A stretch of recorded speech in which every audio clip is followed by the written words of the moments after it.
Let's talk about the second abandonment wound pattern regarding avoidant tendencies, and that is hyperindependence or the independence excuse.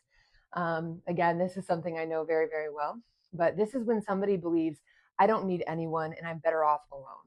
And the reason this is, let's tie it all the way back to childhood, is because at some point in their life, they didn't have anybody to rely on emotionally. And so it was just easier to armor up and say, I don't need anybody. I'm good on my own.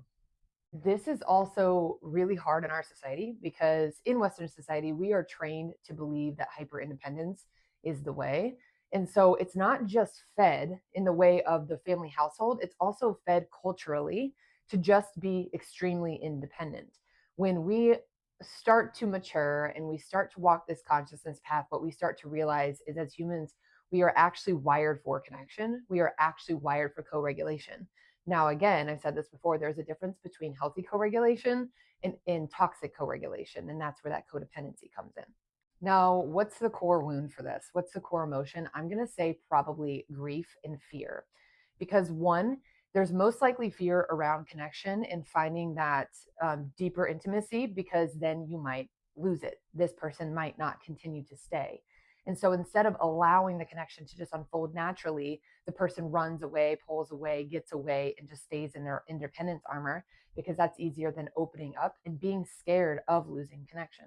There's also the grief portion because if at any point in time you have not dealt with the grief from having all these moments in your life where you didn't have somebody to hold you properly, and this was one of the biggest things I had to release to get rid of this hyper independence, was to grieve the versions of myself for the versions of myself that did not get the nurturing and the love that needed it at that point in time. Now, you can be genuinely scared of grief because everything in this life is transient.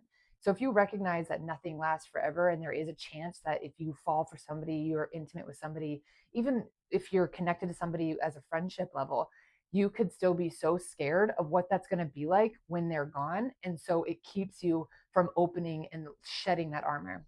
So yeah, hyper independence is definitely an armored response. It's this don't need anybody, I'm good.